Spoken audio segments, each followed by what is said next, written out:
Good afternoon, and welcome to the Center for Race and Public Education in the South's Race and Education Lecture Series. I am Derek Ulrich, Director of the Center. As we kick off this lecture, it is my honor to introduce Dr. Robert Pianta, who is the Dean of the UVA School of Education and Human Development, the Batten Bicentennial Professor of Early Childhood Education, Professor of Psychology, and Founding Director of the Center for Advanced Study of Teaching and Learning at the University of Virginia. He is also a member of the National Academy of Education. Thank you, Dean Pianta, for joining us today. Thank you, Derek, for that warm welcome. It is my great pleasure to join you and all the attendees for this important race and education lecture with Dr. Alexa Rodriguez. Thank you and your colleagues at the Center for Race Public Education in the South for your important work and for hosting today's session. As we begin today's lecture, let us join together in acknowledging and paying respect to the traditional custodians of the land that we are on today, the Monacan people. Our acknowledgement of the Monacan nation reflects our commitment to a culture of inclusion by honoring those who were here first and dispossessed, but whose continued presence is important to our future.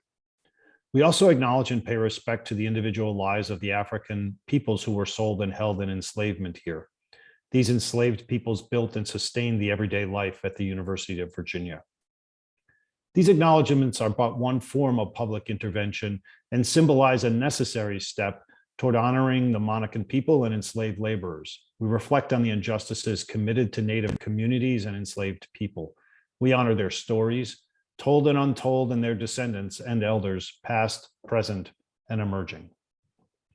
We at the School of Education and Human Development value diversity, equity, and inclusion in all of its complexity and richness. Dr. Ulrich and I began having conversations about the development of a new research center at the school in 2016. After the Unite the Right rally in August of 2017, we saw a specific need for leadership relating to race and education with an emphasis and focus on the Southern United States. The center was officially launched in 2018 and had an immediate impact. CRPES conducts and supports empirical research on a variety of issues that lie at the intersection of race, education, and schooling in the Southern United States. The collective work at the center also illuminates the causes, consequences, and potential means of ameliorating disparities in African-American youth's experiences in education and their achievement. The center is also currently working on initiatives to improve the teaching of African-American history in K-12 education and to recruit more Black students into the teaching profession. Our school is proud of the center's many accomplishments and contributions. This lecture series is one of the many that the center hosts that pushes our thinking on important topics relating to race and education. Today, I'm thrilled to welcome the center's Mellon Postdoctoral Research Associate, Dr. Alexa Rodriguez, to the Center for Race, Public Education in the South Race and Education Lecture Series. We're proud to host this lecture and the Q&A afterward. Now I'll turn it back to Dr. Ulrich to give some announcements and to introduce Dr. Rodriguez. Thanks for joining. Thank you, Dean Pianta. Before I turn it over to Dr. Rodriguez, I want to make a couple of brief announcements. This is a Zoom webinar, which means as an attendee, you cannot use your video or microphone. We will facilitate a Q&A session following Dr.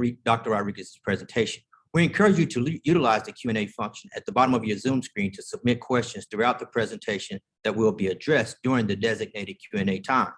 If you would like to engage with Dr. Rodriguez directly during the Q&A, we welcome you to use the raise hand function at the bottom of your Zoom screen. And we ask you to unmute if you'd like to ask a question. Also, this talk is being recorded and excerpts from it will be available on the center's YouTube channel afterwards. We invite undergraduate and graduate students who are interested in continuing the conversation with Dr. Rodriguez to join us after the lecture in a separate Zoom meeting. The Zoom link will be shared during the chat right now and at the end of the webinar. Finally, I would like to recognize and thank the Mellon Race, Place, and Equity Program at UVA for co-sponsoring today's lecture. Now, it is my pleasure to introduce Dr. Alexa Rodriguez. Dr. Rodriguez is a Mellon Postdoctoral Research Associate in the Center for Race and Public Education in the South at the University of Virginia and a research fellow and the Edmund W. Gordon Institute for Urban and Minority Education at Teachers College, Columbia University. Dr. Rodriguez's research sits at the intersection of schools, migration, and the formation of racial and national identities in both Latin America and the United States. Prior to joining UVA, Dr. Rodriguez worked as a postdoctoral research associate in the Dominican Studies Institute of the City University of New York. Dr. Rodriguez completed her PhD in History and Education at Teachers College, Columbia University, her MS, ED in Educational Studies at Johns Hopkins University, and her BA in History and American Studies at Fordham University. Dr. Rodriguez was also a 2020 Dissertation Fellow for the National Academy of Education and Spencer Foundation. And I'd just like to say that I met Dr. Rodriguez a few years ago in her capacity working with the Graduate Students Association, or the graduate students with the History of Education Society. And I was very impressed with her upon first meeting her. And I remember having a conversation with her and telling her that it would be great to one day have you here at the University of Virginia. And here we are today, and she's a postdoctoral fellow, and I couldn't be happier. So we are thrilled to welcome her to talk more about her research today. Join me in welcoming Dr. Alexa Rodriguez. Thank you. It is truly, truly a pleasure to be here. And I'm really excited to be able to speak with you all about my research. So thank you for coming. I see so many familiar faces, so it really means so much that all my friends and some of my family members are here. I did want to make sure to give a special thanks to Dean Piñata and of course my postdoc mentor, Dr. Allridge, for such a lovely opening and introduction. It truly is a pleasure for me to be here as a postdoc for the center. And thank you, Caroline and Emily, for your help organizing the talk, and Dr. Wingfield Smith, of course, for moderating the Q&A. So today, I'm going to be talking about the research for my book manuscript, tentatively titled Crafting Dominicanidad, where I examined the US occupation of the Dominican Republic that lasted between 1916 to 1924. So in my book, I talk about how Dominicans and US officials in the period were trying to figure out this relationship between public schools and citizenship. So particularly thinking about, what role would schools play in shaping Dominican citizens?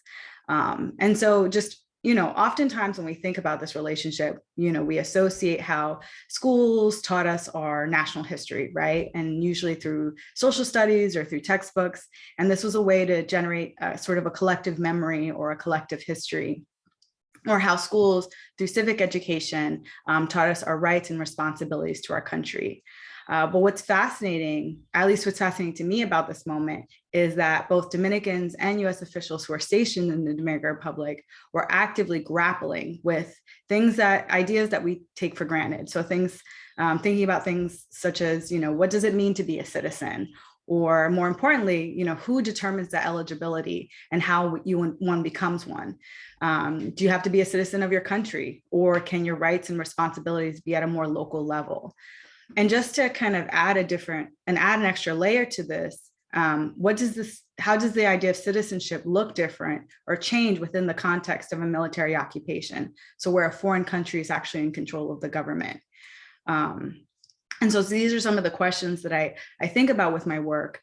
And for this presentation, since I know some of you may or may not be familiar with the topic, I'm going to start first with some background, so some historical context. So sit back and enjoy, and then I'll start diving more deeply into ideas about education and citizenship. So to kind of start the narrative, in May of 1916, the US Marines landed on the coast of the Dominican Republic. And by November, US officials had created a military government. So that meant they took control of the Dominican lawmaking ability, they took executive functions, as well as control of the Dominican economy. In terms of the education system, that meant that US had control over school budgets, which meant they could determine how much money was allocated for the construction of new schools, or, as I will talk about later, how they also had control over how schools were even funded in the first place.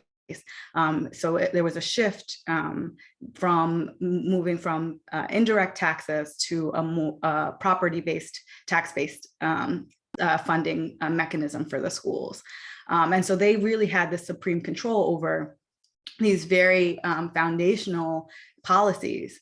And so what's important to note about this, though, is that this isn't the first time the US, so this kind of supreme control occupation military government was not the first time the US had done this.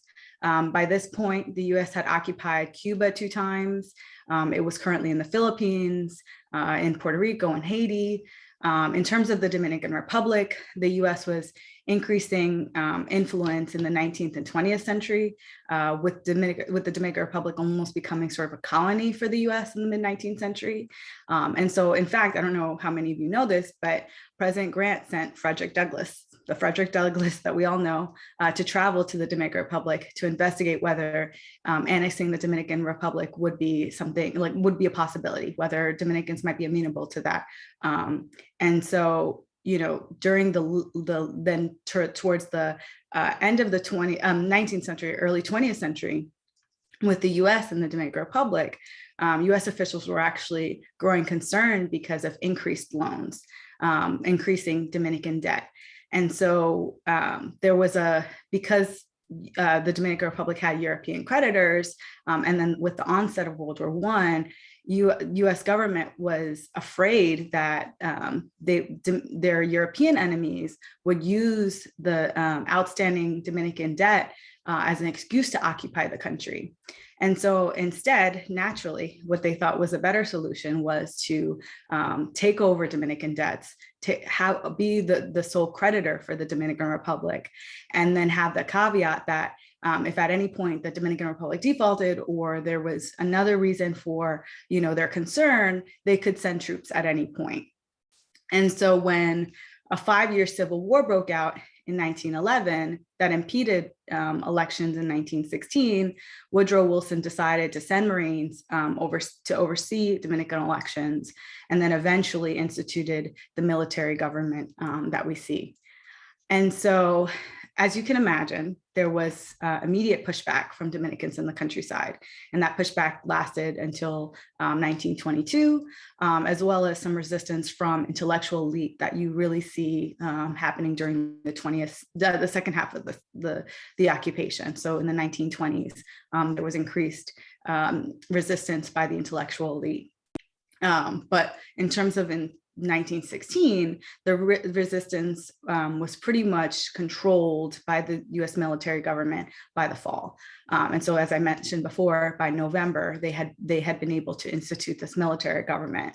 And so what US officials did was that the US military staffed at the top, all kind of US military officials. And then in the lower levels, they staffed them with Dominican officials. And so by doing that, they were actually able to start governing pretty quickly because the government was fully staffed. And one of their key initiatives was actually education. So education was immediately identified as an area of focus for the military government, because US officials argued that by reforming the schools, they could generate political and economic stability. So for them, education was kind of the heart of it all. It was the key. By reforming the schools, they could bring about that political stability that they noticed with the elections, the economic instability in terms of the increasing debt, and education was kind of at its core. And we kind of see this, or I saw this in lots of reports that US military officials were either publishing for officials in Washington or publishing for officials in the military government in the Dominican Republic.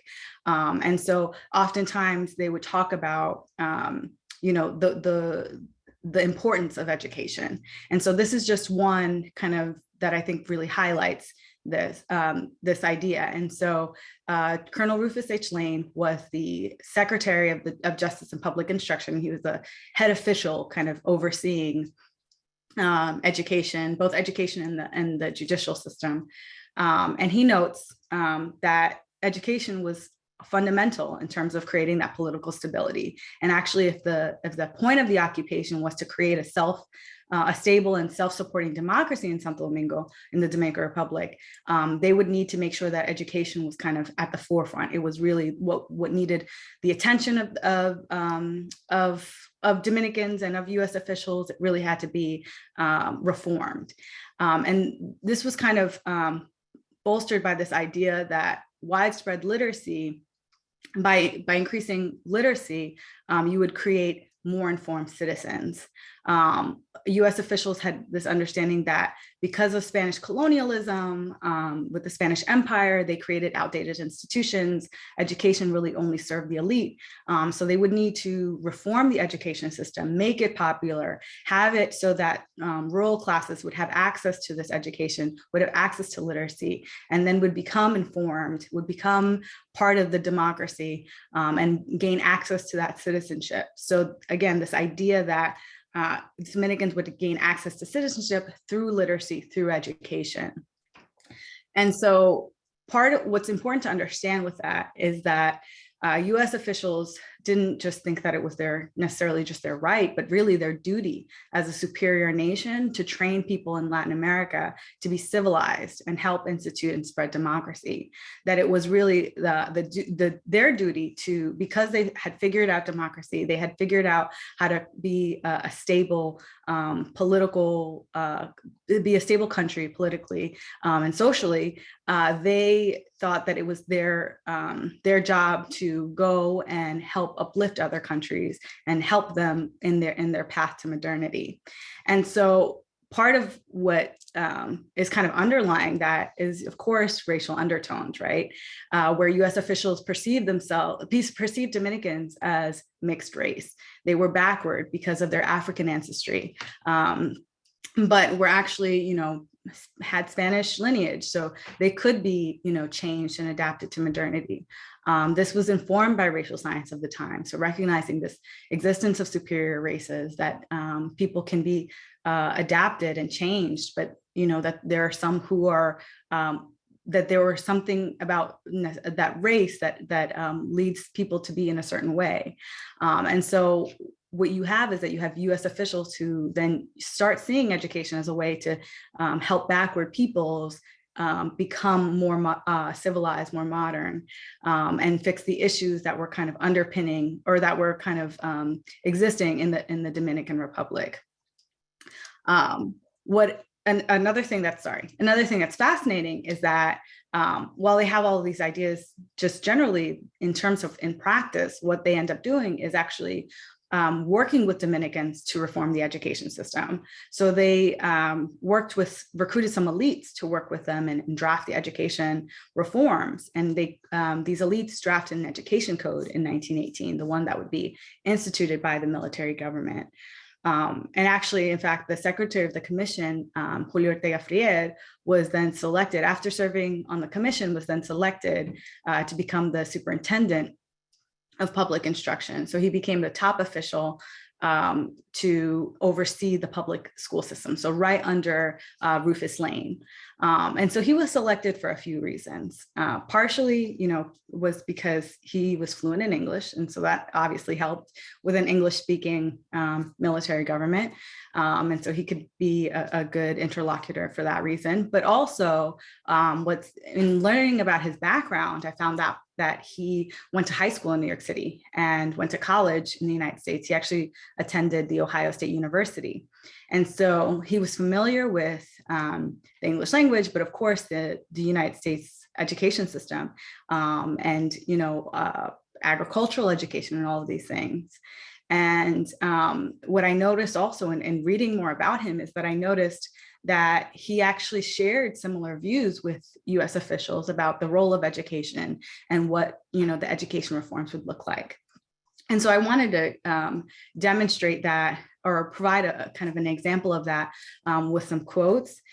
And so I'm bringing back the quote of Lane, where he talks about, again, that political stability of the country, creating the idea of the occupation, creating democracy and education kind of being at that core of being able to do that.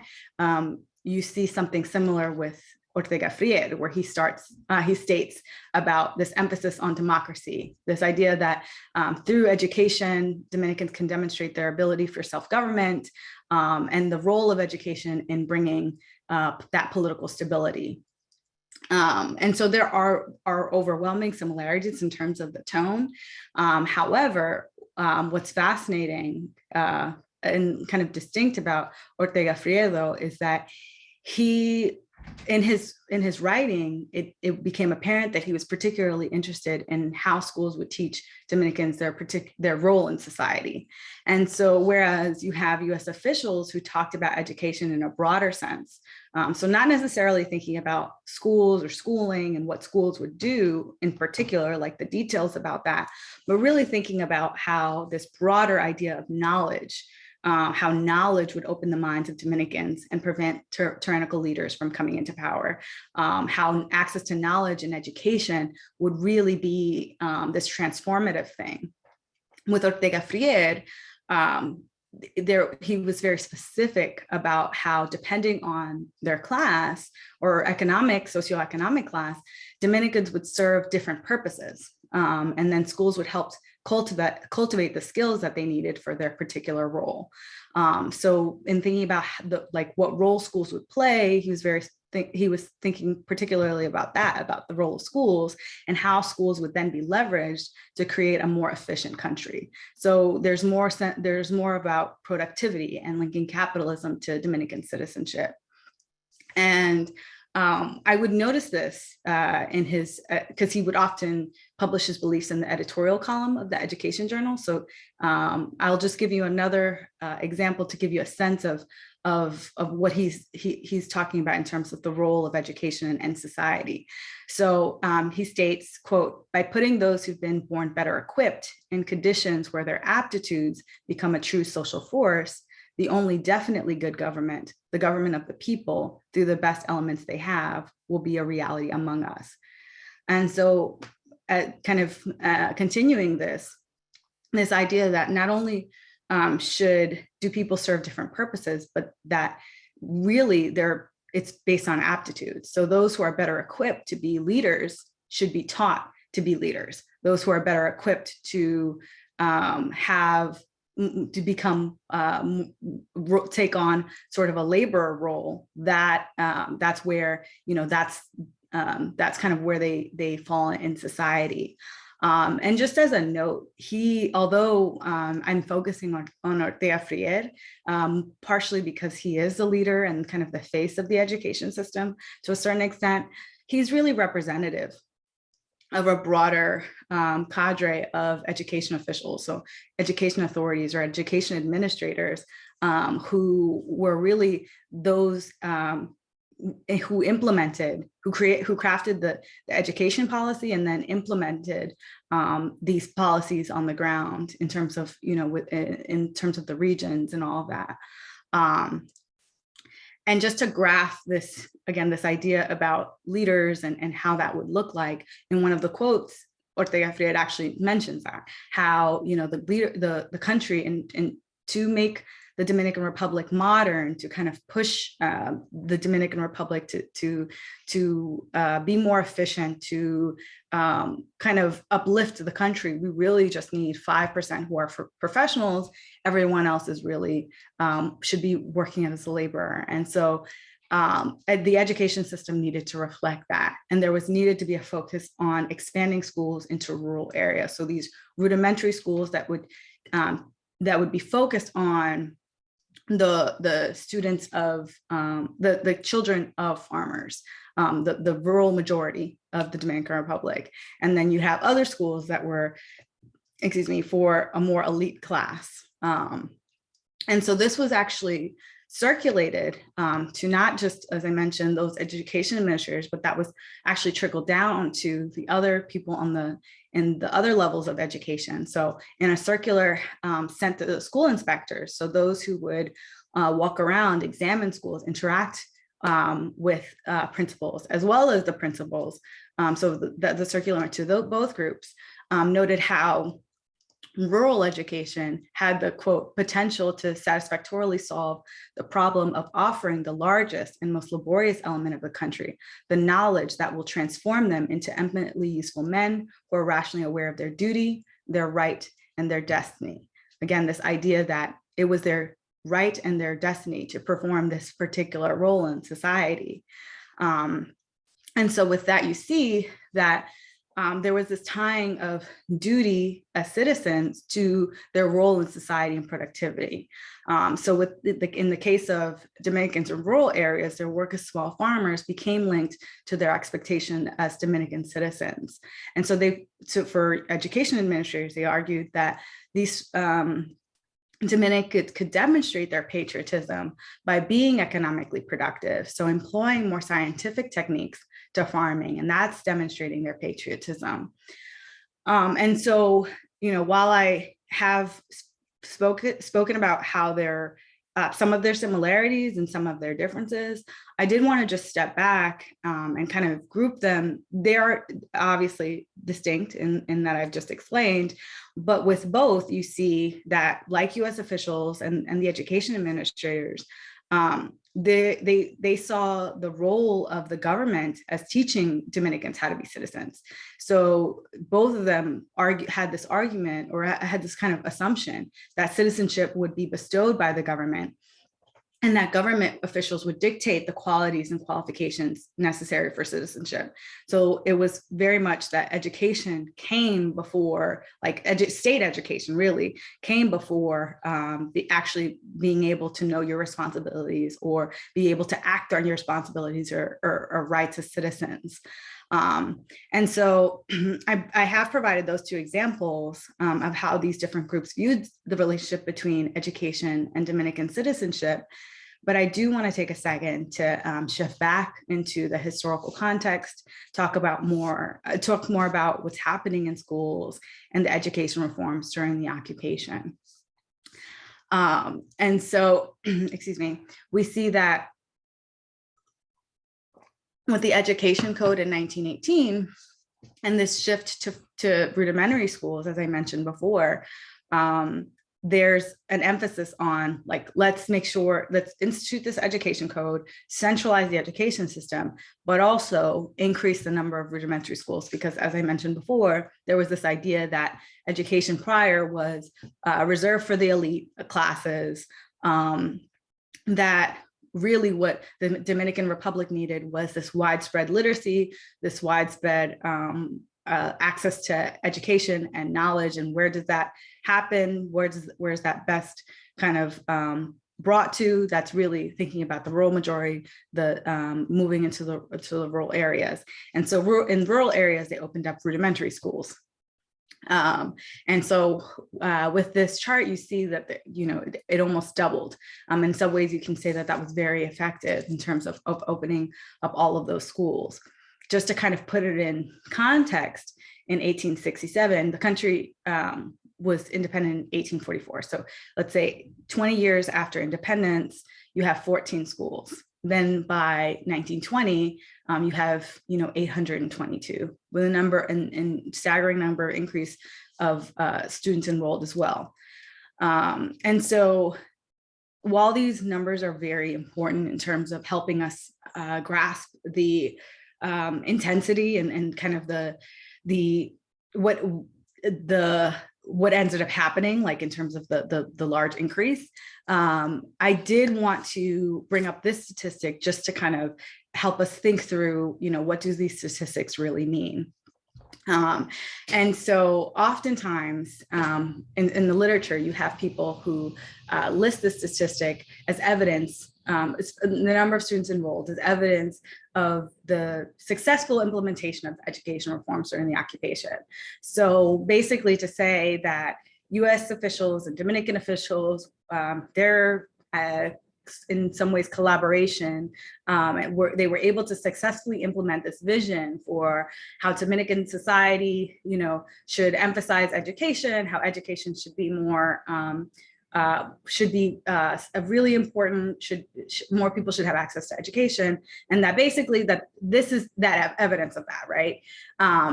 But that interpretation always kind of troubled me because I didn't necessarily think that it was the only way to read it. And so after, sitting with it many times and with many different people, I realized that you could actually read the statistic in a different way. You can look at the statistic and obviously say that that is evidence of this successful implementation of this program, but you could also say that Dominican parents and guardians were actually responsible for the increase. So those of you with children, or even those of you who worked in schools or have nieces and nephews, you know that it is really up to the parent to bring the child to school every day. They are the ones who bring them to school. And I would say that's the same for Dominicans in the 1920s. But actually, I would say even more so, since the infrastructure really wasn't there to compel guardians. So meaning parents, but also caretakers, those who lived with relatives or other adults.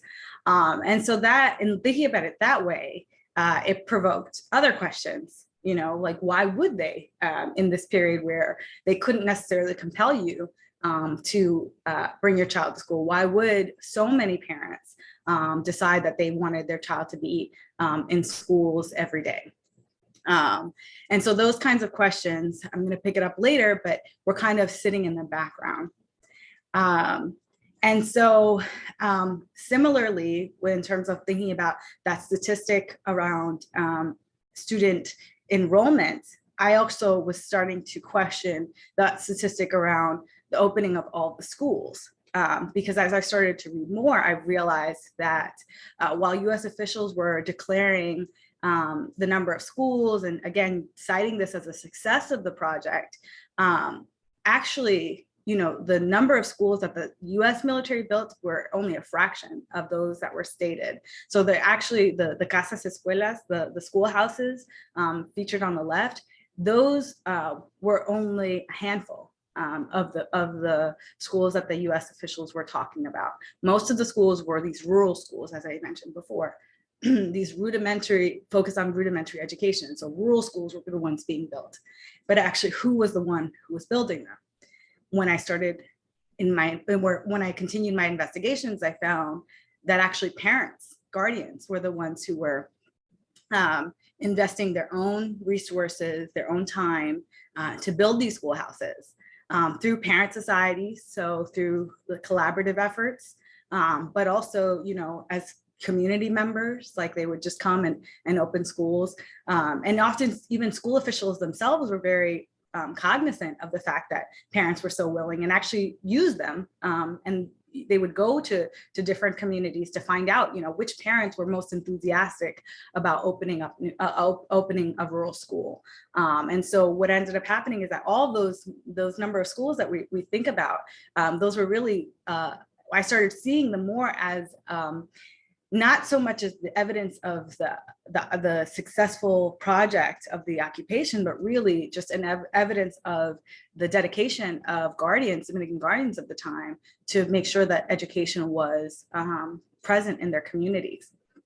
And so that was another question that I had that kind of fueled the question again, like, well, why is it that parents in this time are opening up these schools? They're using their limited resources to build these schools, making sure that their children attend school every day. What is kind of underlying this? And so just to kind of put a pin on that, I did want to go back again into the story because it's actually really important to think about the second half of the occupation.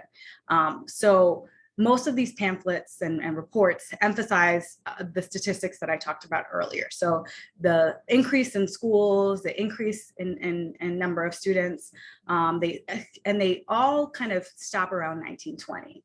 And there's a reason for that, because by 1921, there's an economic recession that really just debilitated the Dominican economy.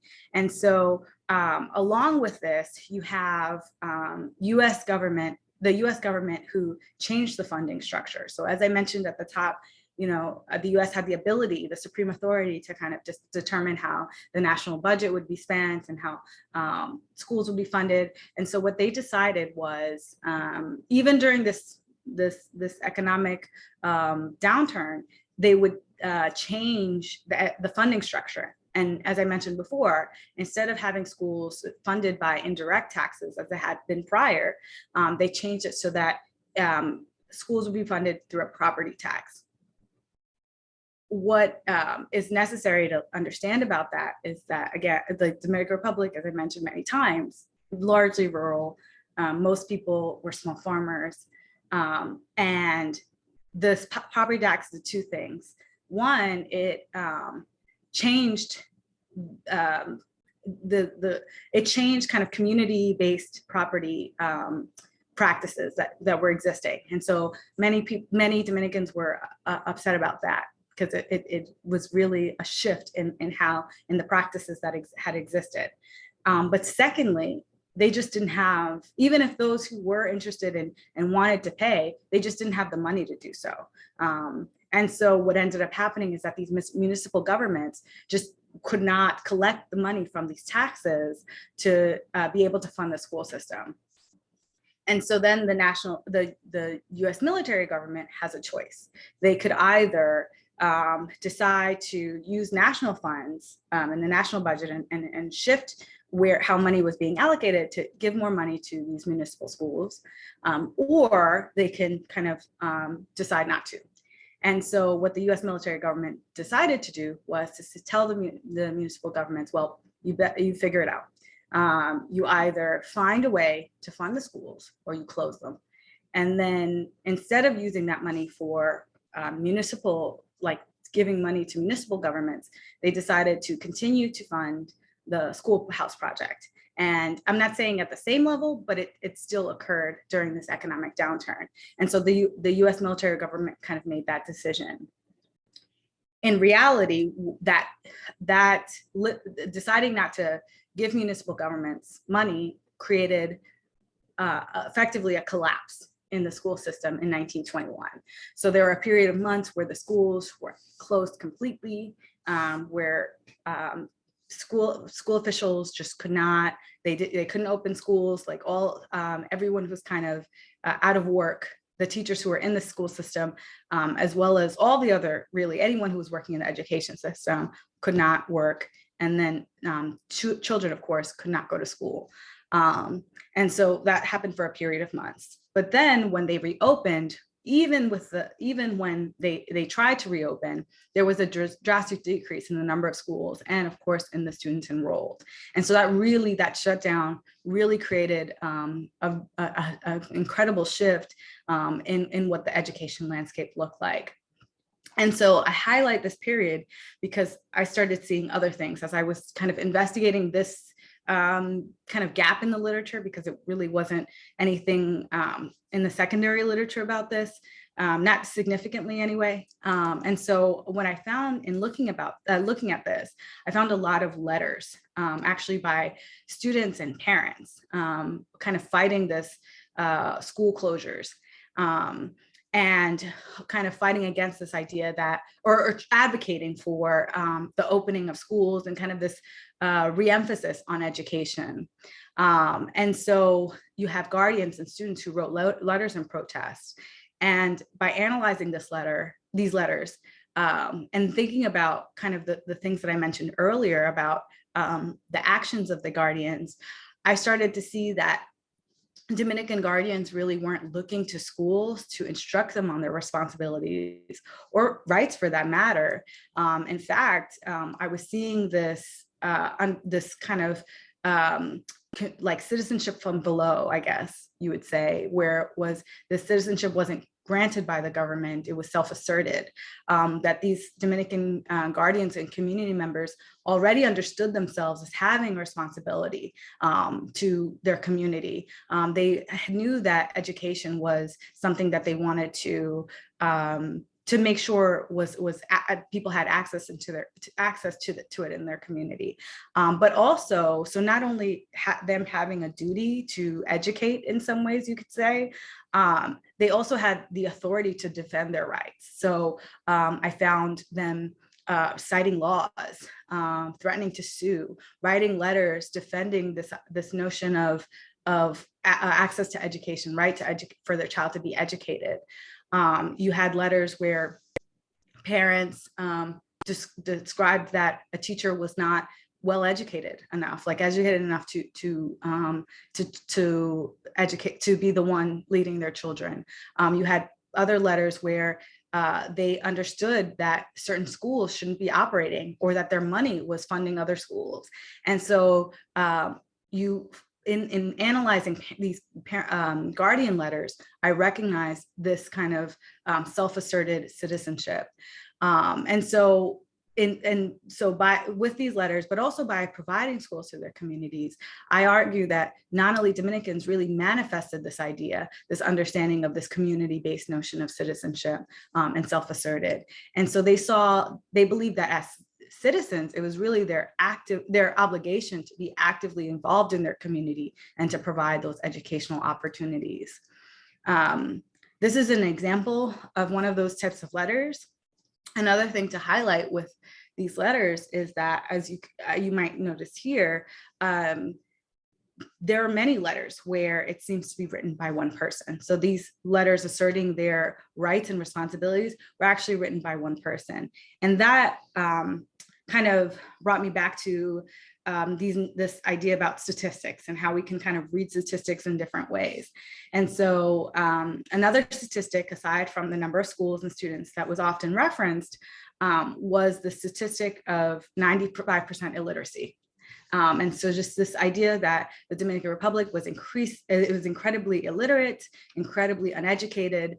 And so that kind of was justifying the US's superiority, right? They're coming with education and able to educate this, this uneducated population. And when I found these letters, I found that really striking because to me, it was like, okay, well, literacy, it's clear that it's not complete, like this statistic can misrepresent, or things can be kind of hidden by this kind of overarching statistic. And so I started thinking about these letters, and I thought about it. I started thinking about how can I look at this differently? And so I realized that in writing those collective letters, Dominicans were, even those who may not have been literate in the sense of being able to write these letters themselves, they were able to leverage those in their community who were. And so they used this idea of collective literacy, where they found scribes, they found people in their community to be able to articulate, like in a written form, what their rights and responsibilities were, but it kind of pushed back against this idea that through literacy, people would be informed of their rights. Through literacy, they would be informed of their rights, their responsibilities, they'd be granted that citizenship. Instead of kind of this, it showed to me a different way of looking at that relationship between schools and citizenship.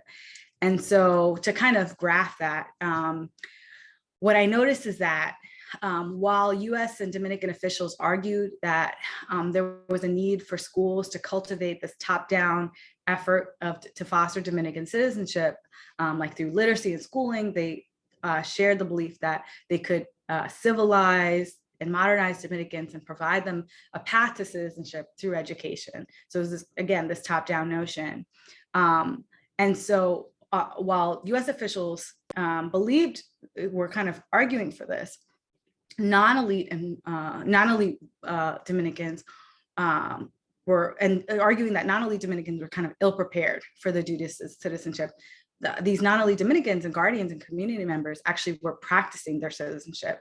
And in doing so, they kind of poked holes at this top-down notion of citizenship. They already kind of saw themselves, as I mentioned before, this self-asserted, like local-based notion of citizenship. And so, while it is important to kind of think about these as differing ideas, right? That's part of what I'm doing, is demonstrating these various notions. But I did want to kind of, again, step back to look at it holistically. And even in these differing notions of citizenship, in thinking about who granted and who grants citizenship and its relationship, generally what's happening is that in this moment, there is a desire from all parties to work towards the future. So striving for this Porvenir Dominicano, this future, a developed, changing country where schools were necessary to develop this change. And so whether that's on a national level or a local level, but all parties were kind of invested in this idea that schools were part of this fostering of citizenship, Dominican citizenship. And so I see this story as being significant for several reasons. First, I think it really highlights some examples of local collaboration and resistance. And so in so doing, it provides like a bottom-up account of education reforms during the US occupation that is not always, present. And then second, I think I try to explore the concept of agency by highlighting the different ways people advocated for themselves. And so advocated for themselves and their beliefs and depending on their sphere of influence. And so where I started with this project, I thought that there might be just more general resistance. I realized that it was much more complicated in terms of collaboration, resistance to a certain extent, might be, a shared belief in another way. So kind of really seeing that nuance in terms of the different types of agency that was displayed. And then finally, it complicates how we think about citizenship, because I try to disentangle the idea of citizenship as linked to the nation. And so especially when I think about how Dominican non-elites were practicing the membership to their local community.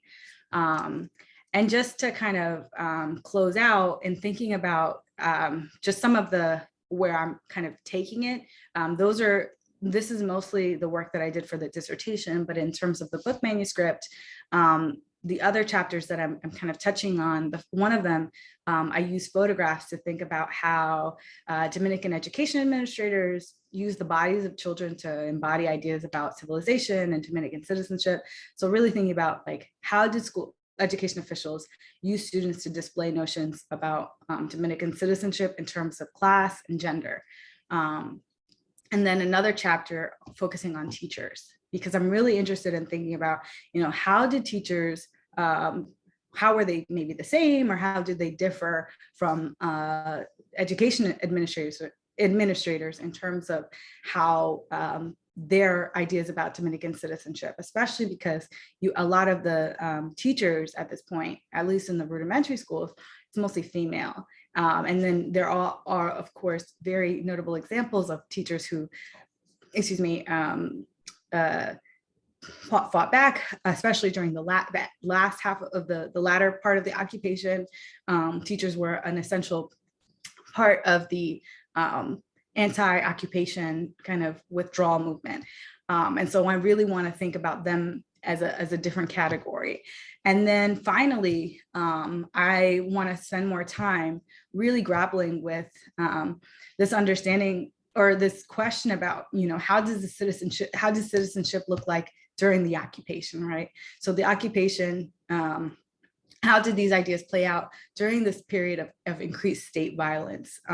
It wasn't, there's one moment where I see it kind of playing out. And so I want to kind of focus on that, zoom in on that moment where US officials the US military has a confrontation with Dominicans in a town. And to me, I think that moment demonstrates where, even though there is collaboration to a certain extent, at the end of the day, the US military is in control and it is still a violent occupation. And so I do want to spend more time, thinking about, what are some of the limits to Dominican agency in that point. And then also in thinking about the Dominican border. So those are some of the places where I want to continue my research and my thinking. But I'm curious to hear any thoughts, reflections, questions on my research. And I'm really just excited for this Q&A. So thank you all. You, Dr. Rodriguez, for this wonderful, truly riveting talk today. So now we transition to the Q&A portion of our program, and I'm very excited for it. My name is Dr. Danielle Wingfield Smith, and I'm elated to be here with you, Dr. Rodriguez, and to all of you joining us today. So do please continue to submit your questions using the Q&A feature at the bottom of your screen. And also you can raise your hand and I will add you to the queue.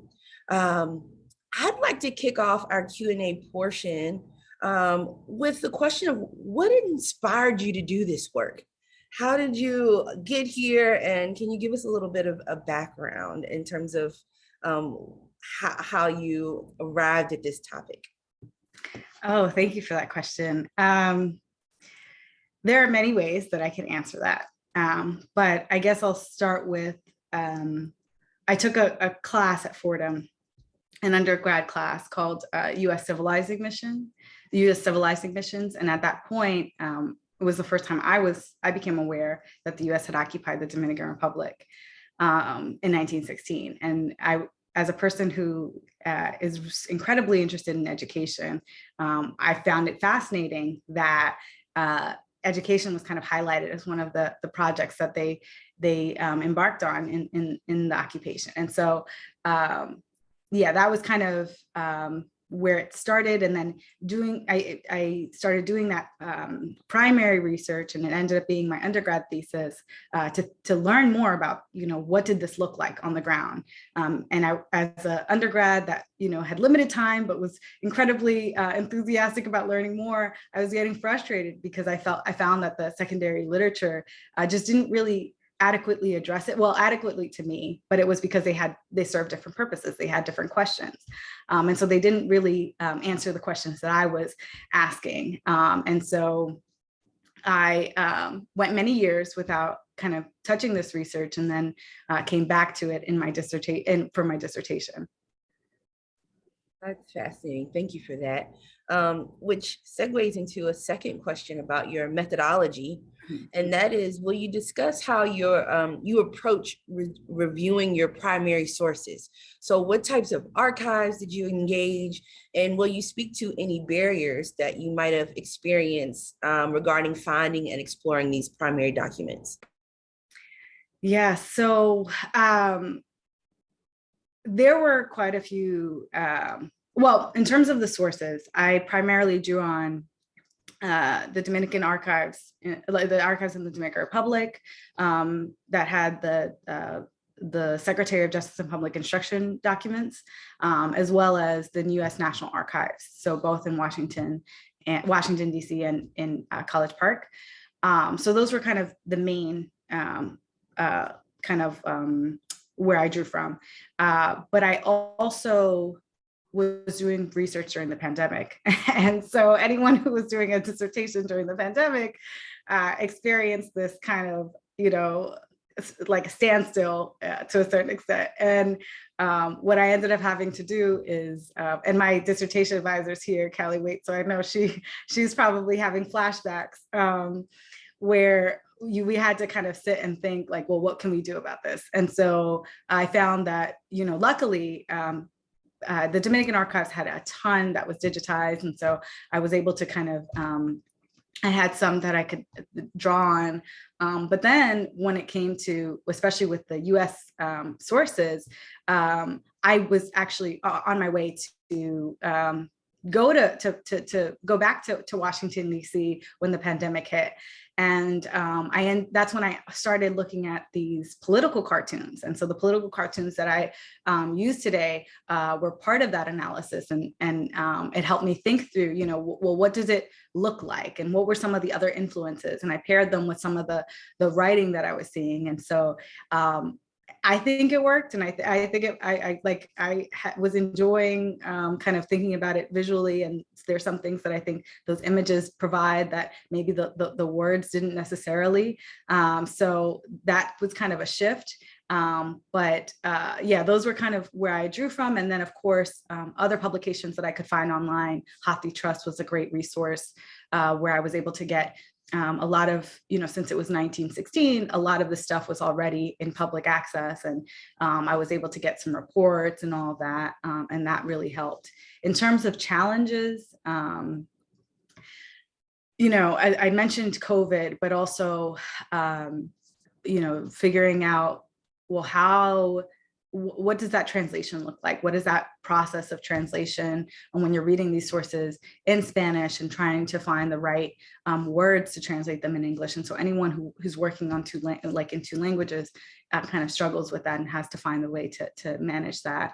Also, the lack of secondary literature on the topic provided a number of challenges.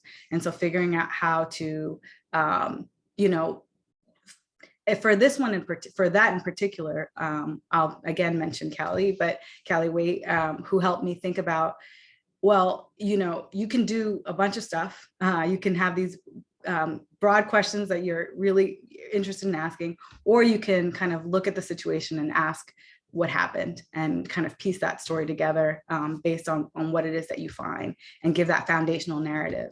And for my dissertation, that's really what I did is take the sources, and instead of kind of going down specific ideas that I was really interested that will eventually become, papers and all of that, but for the dissertation, just to kind of finish it off, be able to just give that story of, this happened in 1916, 1918, 1920, 1924. All of these actors were doing these things. And we just need to know exactly what that story looked like. And so that was probably, as most people who are doctoral students, that was probably one I think that a lot of people are trying to figure out, is like, what is an answerable question? And that I found to be the way to approach it for me. Thank you. I'm going to now take a hand. Let's see. Angelina, would you like to unmute and ask your question?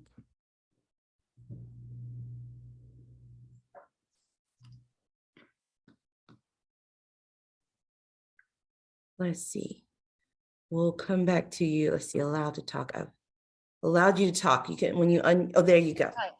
Hi, can you hear me? We can. All right. So thank you very much, Dr. Rodriguez. I am a first year PhD student embarking in researching about like Dominican students in K-12, and I'm very excited. I'm so glad I joined and learned so much more.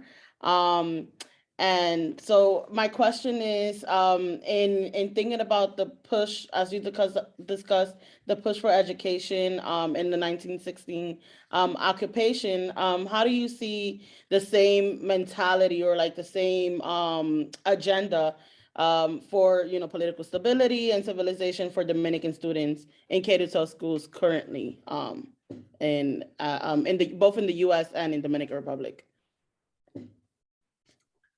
So I appreciate that question. First of all, I'm so excited to hear about your doctoral research, and I'm excited to hear more, hopefully, if you have time to join us afterwards for the student session. But in terms of that, so since my work is more historical, I don't focus so much on what's happening currently in Dominican schools. So I don't think that I would be able to answer that as well as some people who are very much in tune to what's happening in Dominican schools currently.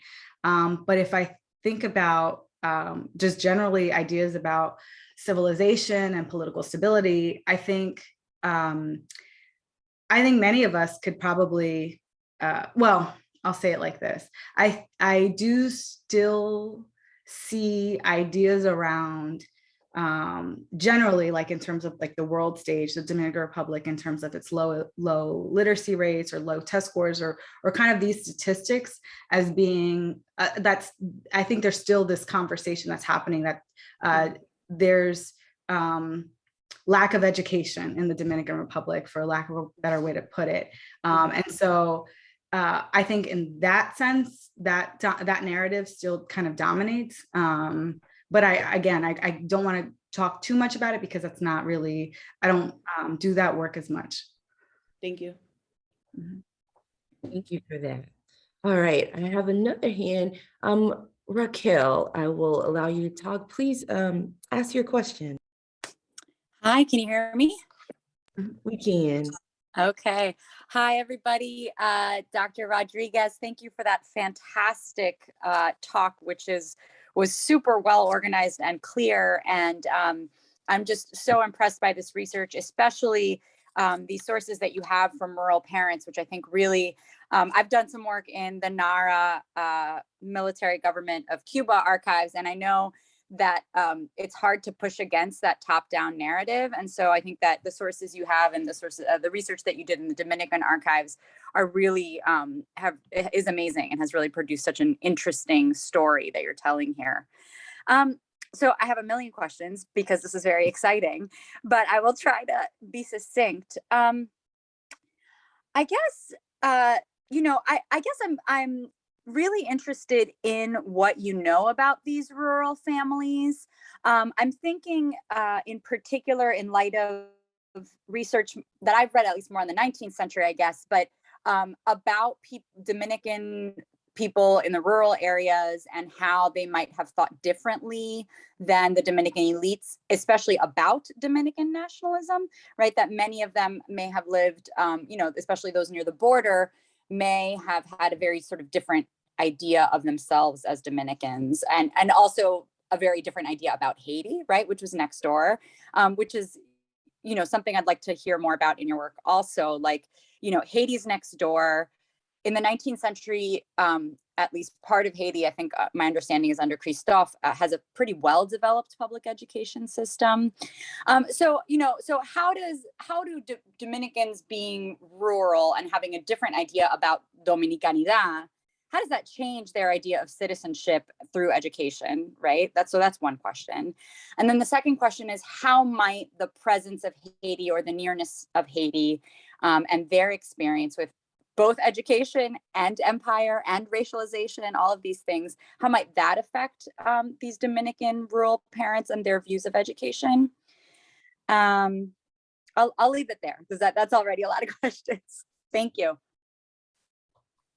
Thank you so much. I think absolutely. So at the time, and even I would say currently, the ideas of those who are on the ground, or I guess everyday, ordinary people, they don't always align with what elites are saying, and especially during this period where it's incredibly decentralized. It's at this point they're creating roads that connect countries, but it was very regional, and so that regional aspect is, I think, really at the core of like the differences. So you even those in like the Cibao has a different kind of how can I say this? So basically, even thinking about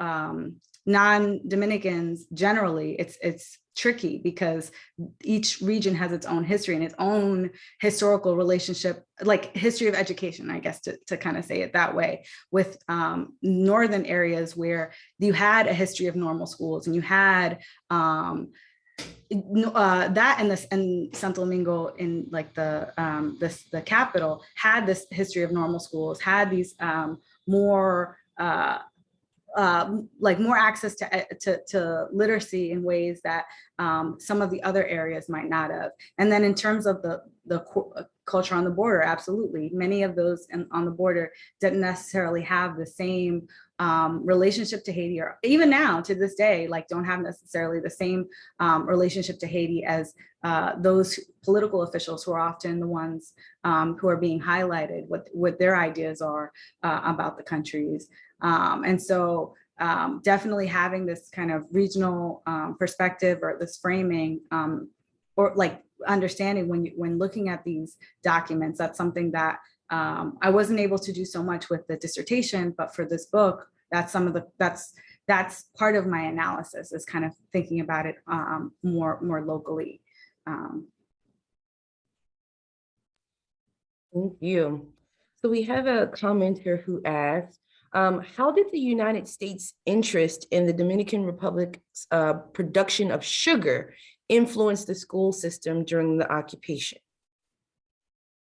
So I didn't see much. Well, okay. So I didn't see much about that, but I did find a couple interesting documents where I wouldn't even just frame it as the U.S. I think there was definitely U.S. sugar, but there were sugar producers. I mean, like owners of sugar plantations who are like Cuban or Puerto Rican, and so. I would say I'm just going to say sugar. Like the what happened in sugar plantations is that education officials would sometimes actually contact these sugar mills and actually ask them to build schools, and would actively like recruit them, I guess, in some ways. And part of what they would do is offer to kind of say, you know, part of we'll have people help you, but basically this is so that you can like it's to educate your the children in your workforce. And so that's something that's super fascinating to me. I wasn't able to kind of go down too much into that, but to that part of the region of to the question of regionalism, I definitely saw in areas where sugar is very was such a big a part of that area. That was obviously something that was coming up. Thank you. This commenter says this is a wonderful research to expand the scholarship on the early 20th century Caribbean education history and the complexities of the US occupation in the region, which often goes understudied. And the question is, did you see a similar pattern in literacy, the creation of rudimentary schools in other occupied countries during the same time frame? And they also appreciated your mentioning your work on visual representation of students during the occupation. Could you say more on how you are imagining this chapter? So thank you. So in terms of other occupations, I don't want to speak too much about others just because I don't do original research with that. That's mostly secondary literature, and there are a lot of people who do this work, and they're excellent. Generally, I will say there was this emphasis, like in the literature, they talk about this emphasis on rudimentary education and literacy in other areas as well. So like I said, that's more of things that I've read in the literature, not necessarily within my scope of my research. And then to your question about imagining the chapter, I'm still, be honest, I'm still imagining the chapter. But it's something that I'm sitting with. It's something that I've been sitting with for many, it's now to the point that it's a couple of years, and trying to figure out, well, what does it look like? What will this chapter look like? How do I do this visual analysis still with historical focus? And just to kind of briefly give you something, right? I'm using these images of students in this kind of almost like French colonial dress. They're like learning the minuet, sorry. I just found that super fascinating. And I have other photos of students kind of in these costumes, like costumes that just don't fit the era. And so part of what I'm thinking about is trying to understand, well, what's going on here? Like, why are these children wearing these things? What does it say about what kind of dances are seen as something that children should be learning, and why? And I see it, I think, connected to this idea of who's civilized and who determines the standard of civilization, and who are we trying to emulate? So all of those things. And then in terms of class and kind of race, but then in terms of gender, what are you saying about, especially with women, like the female students, like how are they posing? How does that pose kind of help us think about what those expectations were for women? And then just to kind of, the last part of that I'm thinking through is like, well, what does it mean that it was in the archives of the US National Archives? It was taken by the US military government. I don't know exactly the photographer, but eventually that's where I found it. And so how does that influence or inform, this understanding of like who who's the one making these determinations? And so that's kind of how I'm starting to think about that chapter. It isn't written yet. That is fascinating. I look forward to reading that one. I will go to a hand. We're going to go to Jean. You can unmute yourself and ask your question. Hi, this is Jean Park. Dr. Rodriguez, thank you so much for your talk. I've actually had the pleasure of Dr. Rodriguez coming to be a guest lecturer for my class at Macaulay Honors College, and it was so great and the students were so engaged. And even myself, while looking up simple questions about education in the Dominican Republic in the early 20th century, Dr. Rodriguez's dissertation is the first thing that comes up. It just shows really the need for Dr. Rodriguez's work. My question, Dr. Rodriguez, it might be outside the scope of your research because it pertains more to parochial education. I know that in the Dominican Republic, I believe that Roman Catholicism is the dominant religion. I just wanted to know if there were enough Catholic schools during the same time that the US was trying to instill a public education system, and whether families were choosing to go into Catholic schools as almost as an affront to US imperialism. So is there anything that you could say about the presence of Catholic schools during this time? Thank you, Jean. And I appreciate that question. I'm going to actually answer it slightly differently. So I hope it's okay, just because of what I found in the documents. And so you're absolutely right. The predominant religion is Catholicism. But what I found was that actually what you see is that parents, guardians would actually enroll their students in Protestant schools, not sometimes as a way to kind of escape the military government, but I would say it's more complicated than that, because part of the education policy was to secularize education. And so when they secularized education, much like what happens in the US in some ways, it's not making it completely out of the scope of religion. It's still kind of emphasizing the predominant religion in some way. And so what happens with Protestantism in the Dominican Republic, especially in areas like Samaná or other areas where enclaves where there's heavily Protestant areas, you have these members of education administrators who are enforcing this ban, but it's really just so that because parents are saying, we have to, the school is teaching kind of things that are Protestant, and so they would close those schools.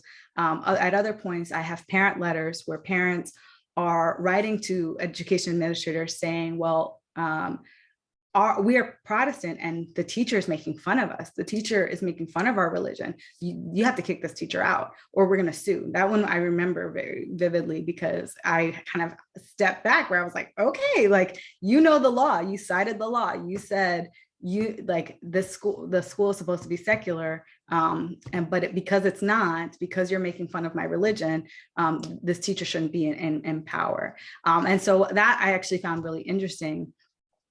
Just because I could see, I was wondering about that relationship between religion, particularly because, as we know, many of these U.S. officials were likely Protestant, and so how is it that? But it makes sense when you think about the fact that in this country, the predominant religion is Catholicism, and so the minoritized religion is Protestantism. The marginalized. Mm-hmm. Great, thank you so much. All right. Victoria Maria McDonald, I have given you permission to unmute to ask your question. Okay, hello, Alexa. Thank you so much for this great talk. As you know, there are different forms of imperialism. You've mentioned the official government. I was wondering if, and pardon if I forgot, didn't catch it in the beginning. Were there missionaries or places like the Rockefeller Foundation? They already could come into Latin America. I was wondering about that. And then it might be too much, but the impact of World War I was a big one on the Americanization movement. And so if you look in RG12 for Department of Education at NARA, you'll see some of the things we're talking about in terms of visual analysis of photographs. You might pick up where the kind of so-called propaganda pictures you were taking, how that was being formulated, that kind of overlapping movement in the US as a result of World War I. But if there were no missionaries or foundations, I'd be interested in your thoughts on why not, because that was prevalent in other areas of occupation. Yeah, I actually found some evidence of missionaries through Columbia's archives. Yeah, well, with Butler and all. So it was Samuel Guy Inman, who is really the only evidence that I found. But I think it was like I'll start with this. I wasn't necessarily looking for it. So there might be more that I just didn't look, because I didn't look for it. I wasn't asking that question. There's probably more that I didn't come across, but I just happened to come across Samuel Guy Inman and some other files at I think it's like Burke Theological Institute at Columbia. And so in that work, I found a few documents where they talked about coming to the Dominican Republic and needing education, needing to open up schools in the Dominican Republic. But I definitely, I didn't find as much as I guess I was expecting to, but again, it was not necessarily the focus of my research. I also have been really in kind of in the same vein of the Columbia Archives. There's also, I think, this initiative with like books and libraries. And I believe it might have been with Roosevelt too, but I think, what is his name? Jean probably knows, because with Butler, Nicholas Murray Butler, one of the associations that he was running, I know that they had books and bringing them to Latin America. And I think I remember coming across like the Dominican Republic being part of that. But those, again, this is kind of like the fringe stuff that I kind of saw, but I wasn't drilling down into, just because I actually found so much about the occupation. I really just wanted to know, like I said before, like just establishing that foundational narrative. But I think that would be really interesting to think about what the role of missionaries were. Thank you. Awesome. So we will now go to a question that was submitted. Curious if you have any thoughts, Dr. Rodriguez, on how these movements in education and citizenship influenced ideas of childhood in the Dominican Republic during this period.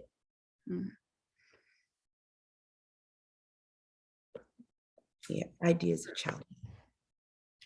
I don't know.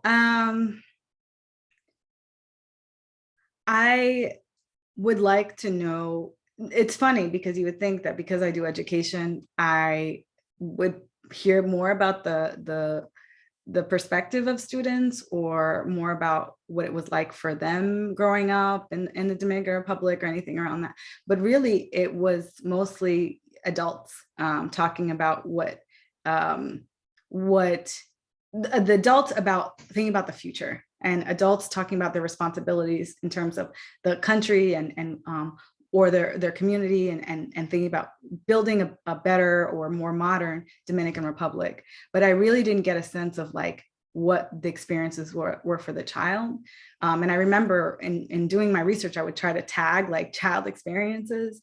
The few things that I did come across that I would tag, some of them had to do with, a lot of them had to do with like violent circumstances.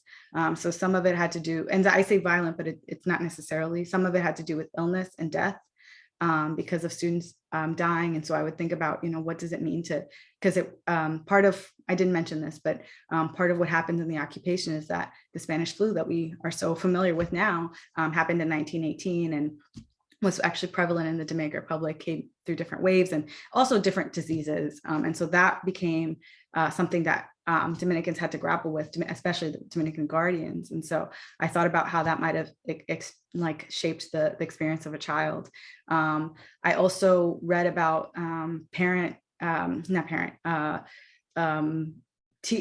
teacher, sometimes child abuse, abusing children. And so thinking about how that might have influenced a child's experience in the education system. And so I know that those aren't necessarily the only ways that the education shaped that. I found other examples of like school trips, and one I read some, I didn't, because I wasn't so focused on the actual curriculum, but there were some lessons that where teachers would take them outside and do a nature walk and like look at things and talk about nature. And so like I thought about in certain schools, like how that might have influenced their experience. So though I kind of did bits and pieces, but I think there's a lot more that can be investigated about that child experience, which is something that I really really would want to know, like what was it like for a child to be in this during this time, like how did they navigate, and especially in thinking about how did that shape their experience as a child. Yeah, thank you for that. We have time for 2 more questions, so we'll give you 2 more. One commenter asked, was there ever a situation where a rural student was identified as exceptional and then moved to the elite classes? So generally the way that the school system was set up was by region, and so, or by locality. So elite schools were often created in urban centers, and then rudimentary schools were often in rural areas. And so at least, again, I wasn't so, I didn't look specifically, I didn't do that more detailed analysis about thinking about tracing the child and families. I think you might be able to do that. It might be really hard just because of the records that exist.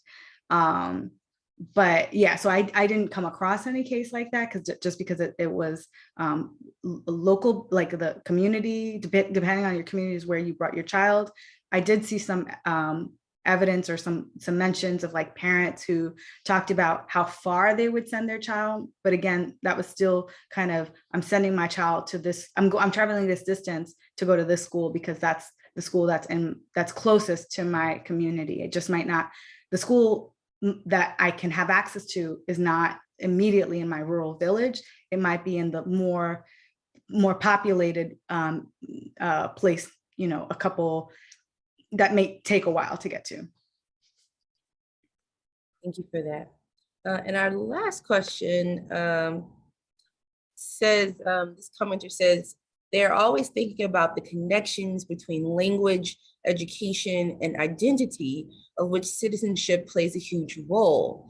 And they are thinking about current situations on the border with Dominicans of Haitian descent who often lack at any, let alone quality education. And they're wondering if you have any thoughts about whether these linkages between education and citizenship are playing a role in the denial of citizenship for certain factions of the population today, and moreover, whether we can find parallels in what is happening with Dominicans of Honduran descent today and Dominicans under the US occupation in the past. Yeah, so this question about education on the border and in terms of the relationship between Dominicans and Haitians, I feel like you can write a whole book on that on its own, just because in this period, I started finding in the archives the development of border schools that are then developed later on during Trujillo, a infamous dictatorship that really, that's a whole other topic that we don't have time to get into, but to go back to the border schools. And in these border schools, there is this emphasis on these ideas around civilization and Western civilization and like, and how do we make Dominicans more like this idea of how do we make Dominicans more Dominican? What does it mean to be Dominican? And kind of linking that to the like I said before about the Western civilization and that Spanish heritage and all that. But then what I also noticed kind of even with these border schools were for Dominicans who lived on the border. Those who were Haitian who lived on the border, U.S. officials when they did reports about like the looking at the like surveying the area and the educational landscape, they made it very clear that they were not interested in opening schools for Haitians. So if the community had too many Haitians, they said, which again, and that point, the border is very porous. Like, what does that really mean? Who are these people dictating what that looks like? And, what does it mean? I think those are all questions, again, that I'm like, I don't know if that's a future book or someone else, but I'm just like, these are all super fascinating things to think about. Like, who is then determined in this border school, who can get access to education based on this idea of citizenship? And so absolutely, I think, you can definitely, especially I think that if you trace this history of these border schools, and then I haven't done this research, but I've heard that there's this continues during the Trujillo era, which just to say briefly, he is very concerned with creating a more white Euro centric Dominican Republic, and is very anti-Haitian.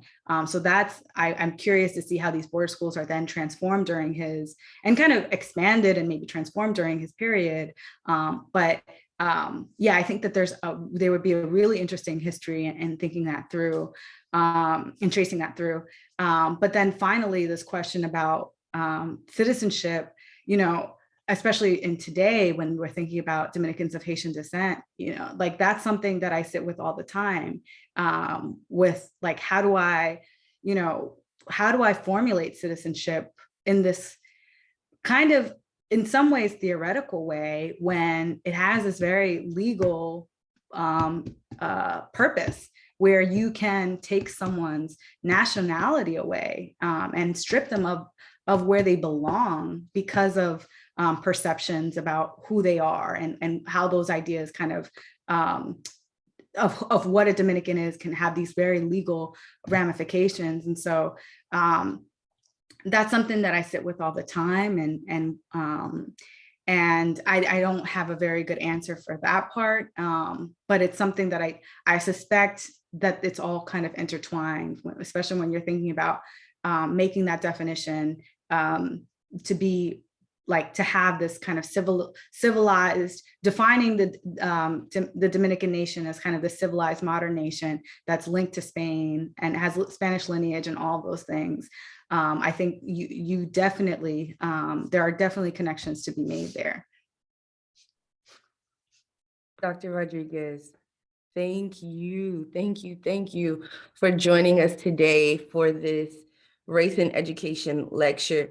You haven't had time to look at the comments probably, but we're seeing wonderful presentation. This is rich content. This is necessary work. We're looking forward to the book. It's a whole bunch of us looking forward to the book. It was informative. It was phenomenal. These are coming straight from those gathered with us today. We are ready to cite your work, and we are following your scholarship. So thank you. I know from the comments, I can speak for everyone when I say we are very honored and fortunate to have you here with us today. And we are certainly leaving inspired. We're leaving inspired. Again, I'd like to also thank the Mellon Race, Place, and Equity Program at UVA for co-sponsoring today's lecture. And as a reminder, we invite undergraduate and graduate students who are interested in continuing the conversation with Dr. Rodriguez to join us after the lecture in a separate Zoom meeting, and the Zoom link is in the chat.